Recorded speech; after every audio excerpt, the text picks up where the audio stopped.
Greetings, friends. Welcome to the Let's Get Gritty podcast with Dr. India White. I'm thrilled to be here among you guys. I hope that you're having a great week. I hope that you're getting much accomplished. There's been so much happening across the globe that now it's time for us to hunker down and stay gritty. So with that said, I do want to go right to my announcements. First things first, the Let's Get Gritty podcast with Dr. India White. It will be featured on all of my main social media outlets. You can also find it on Spotify. Speaking of my social media outlets, you can follow me on Facebook at Miss India White. LinkedIn is The India White. Twitter is Indie Speak and Teach. Instagram is Indie238. YouTube is India White 123. And then TikTok is Dr. India White. In addition to that, please feel free to check out my website at www.india-white.com for books, blogs, to schedule me for a speaking or coaching event. Again, the website is www.india-white.com. You can go there to see the latest blogs and events, or to schedule me for an upcoming conference or PD training, whatever, for your school district. Now, speaking of upcoming events, I'm excited about MCTM in April in Minnesota to join you guys there. I'm excited to join you guys in Florida at the FCTM conference. Also looking forward to the joint conference at NCTM and NCTE. Looking forward to seeing you guys in Texas at camp. Looking forward to seeing you guys also at NCSM and NCTM conferences and beyond. If you're wanting me to join you guys and your conference is not listed, please send me an email or DM me on one of my social media platforms, and my team and I will get back to you. Thank you in advance. Also, please remember the Grit Mini Workshop. It is on the Grassroots Workshops website. It will be there for you guys to check out whenever you get a chance. Thank you for all of your support. Love to hear the feedback. Love to see what you guys think about Grit and anything else I can do to support you. In addition to that, Grit Academy, please get with me if you need tutoring or any other kind of supports. I just want to be here to help you guys. And so also wanted to remind you guys of the Grit calendars. If you're wanting a Grit calendar or if you're wanting, a Grit workbook or something like that, please visit my website, www.india-white.com for that information so that we can get you guys squared away. Okay? Now, I talk a lot about grit. This is my favorite subject of the year, I would say, one of them. And so we know that grit is great resilience in time. I do want to talk a little bit with you guys about gritty creativity this week. And why did I want to do that? I wanted to talk about creativity because I know that we're ending the school year. So many people are, looking for different professions, looking for things to do, looking for ways to just kind of repurpose themselves, rebrand themselves. So I wanted to bring these ideas to you. First things first, I do want to give a shout out to Senator Cory Booker, who actually had a record for having the longest speech in the Senate. He spoke for 25 hours. And so I do want to share my screen and kind of go over with you an article that I found on him. And so let's look at this together. So right here, so long, Cory Booker. It says, so long, Strom. Cory Booker breaks Thurman's Senate record with a 25-hour speech. So Cory Booker wrote himself into the Senate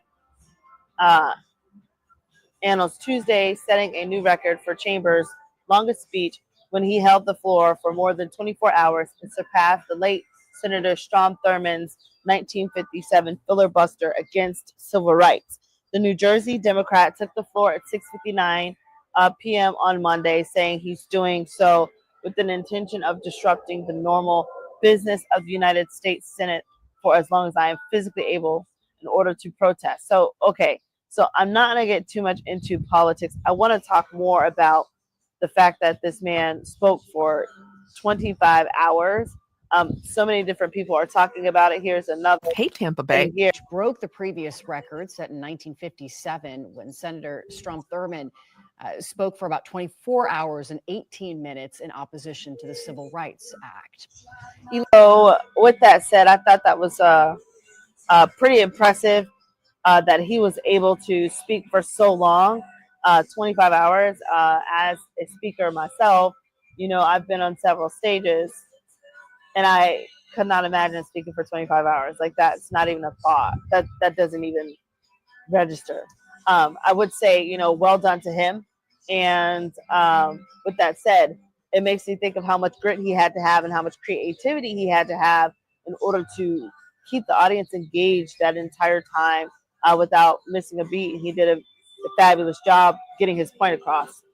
So, with that said, I do want to get back to the focus of today, which is to talk about gritty creativity. And so, I first want to say, okay, when you're talking about gritty creativity, what are some things that you can do? I want to look at students and how can we build gritty creativity in our students. First things first, we have to learn how to ask questions. Okay, why is this so important? Because students, they want to be creative, but sometimes they don't know where to get started, right? And so sometimes they have all these different ideas. So the best thing that you can do is to help them out by giving them kind of like a leg up as to like regarding the direction as to which way they can go. So having a situation where you can ask them questions is huge. Also providing options for your students. Students need options. Options A, B, or C. I think we definitely as educators have to be mindful and avoid falling into that trap where we say, do it the way I told you to do it. Sometimes it's imperative that we leave that door open to allow students to explore so they can show us what they think would be the best way to do something, especially if they're coming up with a method that is correct. I think that, a wonderful thing you can also do to help boost creativity in your students includes having PBL projects, project-based learning projects, where you are tying in relevant real-world practices with other different things that are unique to that particular student's lived experience so that they can really come alive while they're doing these projects for you in the classroom. So considering project-based learning is huge. I also think having rubrics is neat because with rubrics you give them flexibility and you give them options as well. I remember doing a project for students on systems of equations, for instance, and I would have the students, use a certain rubric where they could determine if they wanted to present online or if they wanted to present actually more so with like a poster board or things like that. You know what I mean? So giving them options is key. Okay. And then, of course, allowing your students the power to lead. So many times students feel like they don't have a voice in the classroom. So whenever you give them the power to lead, you ignite that sense of creativity in them because they're trying to shine as a leader. They want to impress you, they want to impress their friends. So this is a wonderful way that you can do that for your students. Okay, so these are just some options that I have for you guys when it comes down to building creativity in your students. And so, with that said, I do also want to look quickly, and I want to talk about another article that I found when it comes down to creativity, and then I'm going to go over a video that I found for us. This is written by Juanita Harmon. It says 8 ways to help your students become more creative. Okay, so let's look and see what she had to say to us. So it says, have you ever overheard your students making these statements? I can't do this. I wish I was more creative. Okay, well, if you have, you're not alone. Your students, they lack that creative confidence when they create their own art, especially as they get older. So then they're talking about the 7 habits of highly creative people in an article. Linda Naiman shares that if you follow your curiosity, experiment with ideas, and learn from your mistakes, the quality of your creativity will vastly improve. So let's check out these 8 ways that they have for us. So here, first things first, it says use prompts to get your students to think. I like that. Okay, so don't force them to, but use a prompt, right? Ask those questions. So prompts, when you're having that, it's a great way of generating ideas for them to create. And so when your students have like an artist block, for instance, if they're trying to do art, a prompt will help them with ideation, which is good.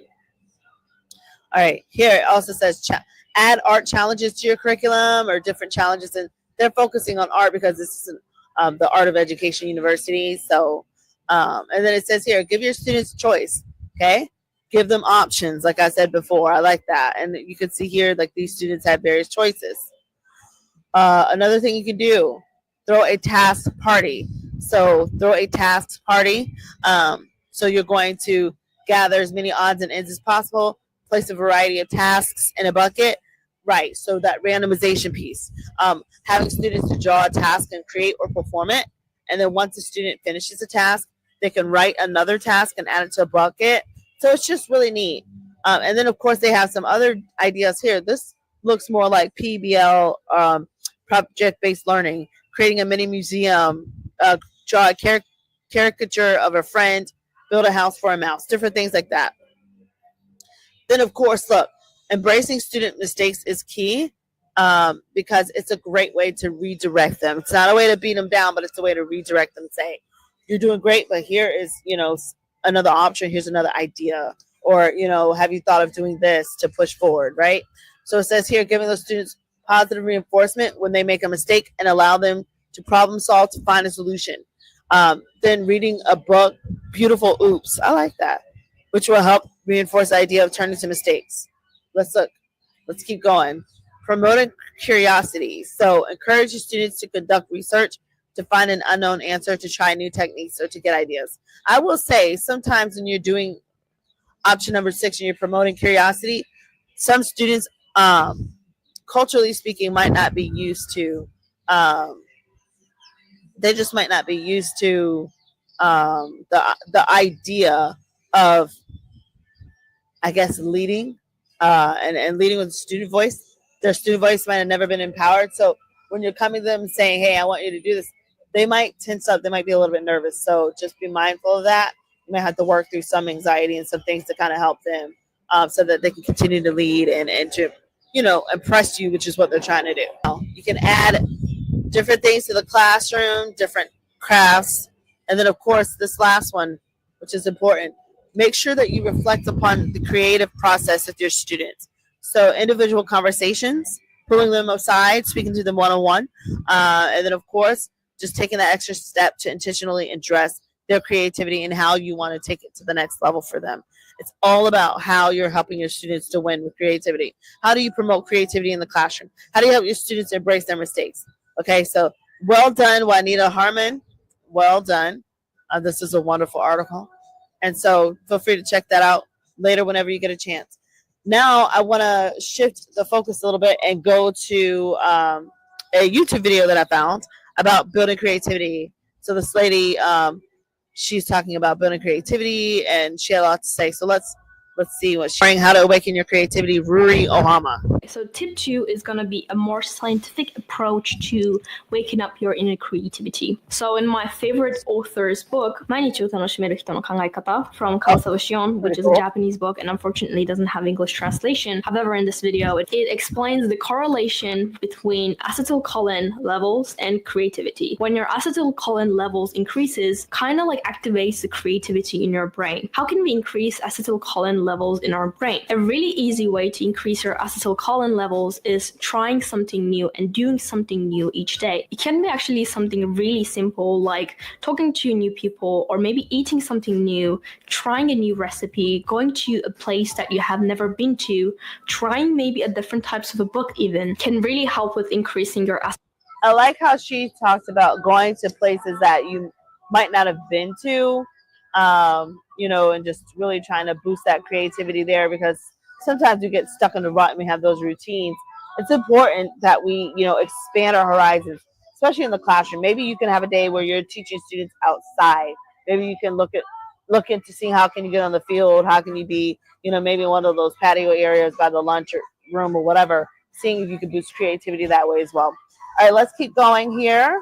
Acetylcholine level. A great way to increase your acetylcholine levels is writing out your thoughts. Whenever a new idea comes to your mind, you need to write that down, or you need to talk and discuss with somebody else about this idea. And when you're writing it down, when you're discussing about that new idea, your brain gets more activated, and when you're sleeping, your acetylcholine levels increases more. But for that, a great sleep is a key factor. In this book, Kawasawa Shion recommends 4 easy ways to increase acetylcholine levels, and it is.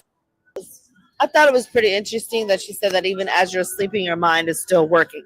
Some of us have that situation where you can't sleep, like your mind is going and going and going, and you think something's wrong with you.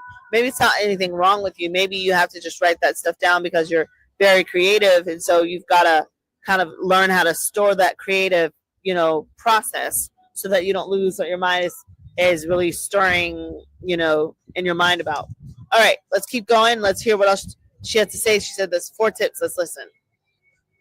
listing 4 B's in your life. What are they? Bed, bus, bar, and bathroom. What does it even mean? So the first B is bed. Before going to bed, read something. Read a new type of a book that you have never read. If you are always reading productivity type of books, maybe try out reading something mystery or maybe a book about romance. And then the second B is bus. Oftentimes when we are commuting, most of us just maybe listen to a music or watch YouTube videos aimlessly. If you're watching a YouTube video with a clear purpose in your mind and if you're actively learning something, it is an amazing way. You don't need to change that. However, I've seen so many people on the bus just watching maybe a bit more meaningless type of YouTube videos where you don't necessarily learn something new and they also don't really pay attention to it. They just watch it for the sake of watching it and spending time. If you're doing that, a great way to change that is maybe using services like Audible where you can listen books. If you're getting a bit nauseous when you're reading something on the bus, you can listen some new types of books maybe. There is no need to stuck in your comfort zone. Try something out new. For example, listen to the books that you probably never ever listen to naturally. Give it a try and use your commute time wisely. Third B is bar, but I don't think this really applies. If you're into meditation, it is an amazing hobby. Keep doing that. But if you are hesitating with meditating, the great thing that you can do is just don't listen to any music while you are having a bath or while you're showering. Just allow your thoughts to come in and just observe them. Don't try to stop them or don't try to narrate them. Just let them. Because you have been doing a great input on the bus, in your bedroom, and also in the bar. So for bathroom, use this time to just really calm down and let go. So let's talk about the conclusion. When I was reading this book, I was actually really surprised how simple it is to awaken your inner creativity. I was expecting something like a bit more drastically life-changing tip or something. But when we think about it, actually most of the things that we want to achieve in our lives are not that complicated. We are the ones who make it complicated. So if you want to be creative, the things you need to do is basically consuming loads and loads and loads of things until you understand what a good thing is, and then practice and practice and practice. Give yourself a feedback, consume more, create more, feedback, create. So this was fabulous. Giving her flowers. Please visit her channel. Feel free to like and subscribe to her channel. But she gave us some tips there of how we can also be creative. I think that's very key, especially with students. And, now that we're wrapping up the end of the school year, we want to make sure that we're doing our part to continue to have our students engaged and have that intrinsic motivation stimulated so that they can finish strong throughout the school year. I also want to say this too. Whenever you're being creative with students and you're trying to have that growth mindset grow, that means you're going to have to allow for room for mistakes. Students are going to make mistakes. And they're going to need a safe place to know that it's okay in your classroom to make a mistake.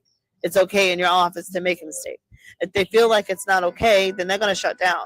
That's not what we need. We need students to take a risk and to know that you are there to catch them if they fall. That's what's going to really stimulate that growth mindset. And that's why I talk about having like those growth mindset positive affirmations. And I have those available on my website where you can have different positive affirmation posters that goes with that growth mindset, and it helps them to stay gritty. I think also one thing I love about having creativity is it helps students to remain resilient. Whenever they might want to give up before, creativity is your way of saying, what else did you think of? How else could you approach this? Is there another way to look at this? It's so many different ways. And I would say definitely stick to questioning students and not answering the responses for them, but just question them through it. And so I think also when you're doing this, that definitely builds their sense of self, their self-efficacy. And why is that? It's because once you're able to stimulate that creativity, like the lady was talking about on YouTube, just the last video that I posted, then, what happens is they start feeling confident. They feel like, wow, I really can do this. I really do have purpose. I'm not just receiving information. I'm now showing you that I not only understood the information you gave me, but I'm able to actually repackage it and teach others or, express myself in a way that I've never done before. So This is imperative when you're really trying to build creativity in students and having them stay gritty while you're doing it. And then, of course, time management is key as well, because when you're giving them options, for instance, if you say you want to do Rubik style, like with a poster, or do you want to do a computer, it's a laptop, thing I like about it is you also can say, well, you have an extended time of a week to get this project done or whatever. Well, students have to start asking responsible questions of time management. Am I going to be able to finish this project if I do the old fashioned way, pencil, paper, poster board, sticky notes, or am I better off doing, online? Or can I do a hybrid approach, right? So it's so many different things that you can do there for your students. So I just want to encourage you guys to, no matter what you do not unplug. And then if you're an administrator, find ways to have maybe PBIS incentives on your campus where you're encouraging all of the students, whether it's an attendance thing or if it's end of the year, who had the best science project, who had the best math project, who had the best English project, who had the most A's, who had the highest GPA, things like that. Just find different ways to keep it creative in your communities. So, guys, with that said, thanks so much for joining me again on the Let's Get Gritty podcast with yours truly, Dr. India White. I hope that you guys are able to stay creative. With that said, the Let's Get Gritty podcast with Dr. India White will be featured on Spotify and all of the main social media podcasts and all the main social media platforms. My social media platforms for you, just in case you missed it, when I first got started, Facebook is Miss India White. LinkedIn is The India White. Twitter is Indie Speak and Teach. Instagram is Indie238. YouTube is India White 123. TikTok is Dr. India White. Threads is Indie238. And Blue Sky is Dr. India White. So I hope that you guys enjoy me on one of those platforms. I also invite you to check out my website, www.india-white.com, for books, blogs, or to schedule me for a speaking or coaching event. I also am excited about seeing you guys at several of these events: MCTM in Minnesota, FCTM in Orlando, Florida, NCTM and NCTE Joint Conference in Chicago, the Camps Conference, NCSM and NCTM conferences. I'm excited to see you guys. And thank you to all of those that have supported me and that put my name in, that wanted me to offer some input. I'm super excited to join you. Also, please remember the Grit Mini Workshop. Whenever you get a chance, check out the Grit Academy if you're needing tutoring for students. Also, check out the Grit Calendar. And also, there's another announcement about this weekend if you are in the Tampa Bay area that I just wanted to kind of mention quickly, and that is dealing with Clinic Kids. It is actually a really neat opportunity for youth empowerment. It's with Clinic Kids. It will be at Lato High School this Saturday, April 5th in Tampa, Florida. We're servicing students ages 7 to 10 for session 1, and then ages 11 to 14 for session 2. So ages 7 to 14 from 10 o'clock to 3 p.m. So please come out, meet professional athletes, those that have been in the NBA, WNBA, and beyond. Meet medical doctors, meet people that are experiencing mental health, and come have a blast. Bring your family, bring your friends. This is a time for you, specifically Tampa, Florida, or those that maybe you're just in the community. You're like, hey, I want to check it out. Bring your child, bring your loved ones, anybody that wants to come and meet these amazing people and join this wonderful youth empowerment event. We welcome you with open arms. So with that said, guys, thanks so much again for joining me on the Grit and Equity Talks podcast. And until next time, guys, stay gritty. See ya.